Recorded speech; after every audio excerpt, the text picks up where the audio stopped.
और आपका धर्म है कि आप हमसे बढ़िया खोजिए, हमसे बढ़िया मिले, उससे परिचय बने, नाम नंबर मिले, उसको वोट दीजिए, और नहीं मिले तो हमको दीजिए। और हम भी पसंद नहीं आ रहे हैं। आज जेकरा खातिर ओरे दिया लेके अगोरत नहीं वहीबो नहीं कइल तो नोटा पे मारी हाथी का होता है।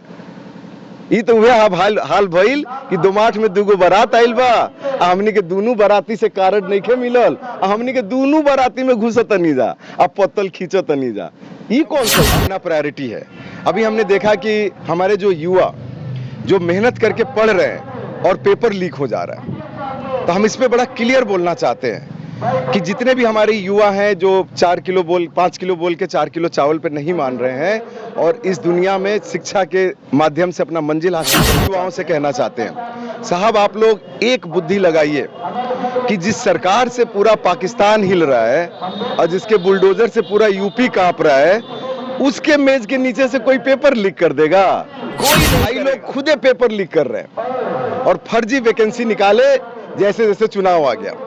अगर 40,000 वैकेंसी था तो 6 महीना बाद एग्जाम कराएंगे ताकि 3 महीना में हमारा चुनावी आई चुनावा जो लड़त नसो तनिको समीकरण बदलता, कोमल वाला कूद जाता साइकिल पे और साइकिल वाला घुस जाता कमल पे।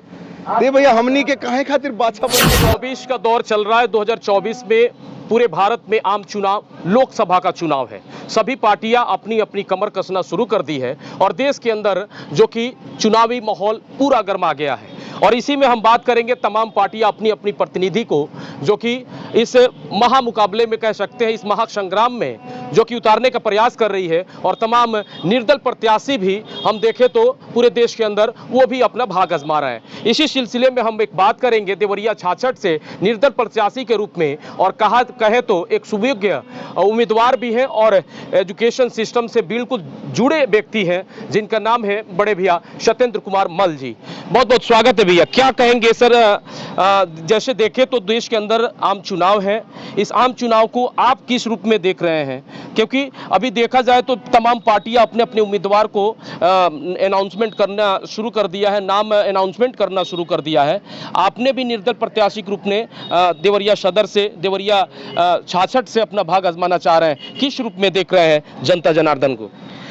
देखिए, देवरिया का सबसे पहला चीज है कि हम लोग यहाँ पे 10 साल से लवारिस हैं और हम देवरिया को नेतृत्व देने के लिए, अपना कोई लोकल नेतृत्व देने के लिए पूरा प्रयास कर रहे हैं। और पिछले 2.5 साल से हम सारा आपका तमकुही राज, फाजिल नगर, पथरदेवा, रामपुर कारखाना और देवरिया, ये 5 विधानसभा में हम घर घर गांव-गांव जाके, आज 1504 गांव आपका फुर्सतपुर और महासन कवर करके आज इस फुटबॉल के मैच में इनवाइट किए गए थे, तो वहाँ पे आए हैं और आपसे मुलाकात हुआ और बहुत बहुत धन्यवाद हमसे ये मौका। देखिए, हम तो खुद IIT से कंप्यूटर इंजीनियर हैं, लंदन से MBA हैं, 15 साल लंदन में काम किए हैं और अब देवरिया लोकसभा में लड़ रहे हैं। शिक्षा, जैसे आपने कहा, ये सबसे सर्वप्रथम, अगर हमारे जैसा बंदा संसद में जाता है तो ये जितना फॉर्म भरने वाला कानून है, क्योंकि हम लोग सांसद बनेंगे तो संसद में जाके कानून बनाएंगे, इस कानून में एक छोटा सा बदलाव करेंगे। जैसे आप लोग रेलवे में जाते हैं, रिजर्वेशन टिकट कटाते हैं, तो आप लोग क्या करते हैं कि 49 पैसा अलग से देते हैं और 49 पैसा देते हैं, आपका 2 लाख का बीमा हो जाता है, ताकि ट्रेन कहीं लड़ा भिड़ा तो आपके घर पे 2 लाख पहुंच जाता है। उसी तर्ज पे जो ये हमारा कानून है, फार्म भरो और वैकेंसी के लिए एग्जाम दो, बच्चे 400-500 रुपए का फार्म भर रहे हैं, 50 पैसा और ले लो, 5 लाख का इंश्योरेंस कर दो, ताकि बच्चे के हाथ में अगर एडमिट कार्ड आ जाता है और परीक्षा का परिणाम किसी भी कारण से नहीं आता है तो सब बच्चों को 5-5 लाख रुपए मिलेंगे। इससे 3 चीज एक साथ होगा। पहला, फर्जी वैकेंसी नहीं आएगी, दूसरा, कोई भी पेपर लीक नहीं होगा क्योंकि पेपर लीक होना महंगा हो जाएगा, और तीसरा, जिन बच्चों को 5-5 लाख रुपए मिलेंगे वो कम से कम अपने घरेलू प्रेशर से बाहर आके शिक्षा में मन लगा पाएंगे। क्योंकि अभी वो बच्चे बेचारे तैयारी कर रहे हैं, साल में एक एग्जाम हुआ, पेपर लीक हो गया, अब उनके घर वाले प्रेशर डाल रहे हैं कि देखा वो फलाने के लइकवा गइल बम्बई, पट्टी प्लस्तर कैलस या बाजा किन के ले आइल बा, तू चल होने निकला। तो कम से कम उन पैसे से इस्तेमाल करके अपने घर का कर्ज भरेंगे और एडिशनल पैसे से अपना आगे का शिक्षा प्राप्त कर पाएंगे। अच्छा सर, देखें तो किस अपने मैनिफेस्टो के साथ आप निर्दल प्रत्याशी के तौर पे देवरिया 66 से निर्दल प्रत्याशी के तौर पे आप उतरे हैं, एक बार फिर से जनता जनार्दन के बीच अपने सिद्धांत, अपनी मैनिफेस्टो को बताएं। देखिए, हमारा मैनिफेस्टो हमने सारे लोगों को बांटा है, एक पिंक कलर का मैनिफेस्टो भी लेते आइए। और हमारा मैनिफेस्टो में बड़ा साफ है, खेल, शिक्षा, व्यापार और 5 विधानसभा से 20-20 फार्म भरेंगे, 2 पद्मश्री ला के देंगे। और जैसा 2 पद्मश्री या 1 पद्मश्री भी हमारे देवरिया क्षेत्र को मिलता है, यहाँ से पॉजिटिव खबर बाहर जाने लगेगा। और जैसे पॉजिटिव खबर बाहर जाएगा, बाहर के लोग इधर आना पसंद करेंगे।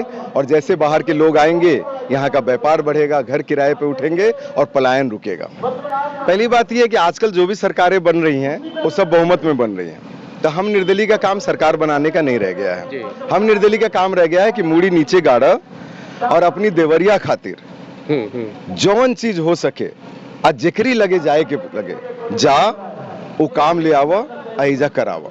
हमारा प्राइमरी स्कूल सफेद बालू से लीपा जा रहा है। जो छोटे बच्चे हैं हमारे 10-12 में पढ़ाई छोड़ दे रहे हैं, इन प्राइमरी स्कूल को मॉडर्न किया जाए। 30 करोड़ रुपया आता है सांसदी में, 6 करोड़ रुपया 1 साल का मिलता है। और ऊपर से प्रधानमंत्री एक आदर्श ग्राम बनाने को कहते हैं सांसद को, उसके लिए अलग से 1 करोड़ का फंड आता है।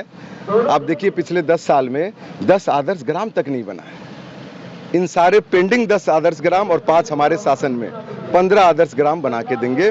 और 30 करोड़ रुपया का उपयोग करके 5 विधानसभा में कम से कम 150 से 200 खिलाड़ियों को निकालेंगे। और उनको जो भी सांसदी तरीके से मदद हो सकता है, दिल्ली में किसी का सरकार हो, खेल मंत्री से मिलवा करके, सरकार के साथ काम करके, जो भी हमारे देवरिया के लिए हम लोग जो 10 साल से लवारिस है और पिछड़ गए हैं, कोई पूछने वाला नहीं है, वो सारी कमियां 10 साल में पूरा करके देंगे। सर, अंत में जाते जाते देवरिया के देवतुल्य जनता से क्या आह्वान करना चाहेंगे? हम जनता से यही आह्वान करना चाहते हैं कि साहब, आप लोग महाभारत का गांधारी बन के काफी दिन तक वोट दे चुके हैं।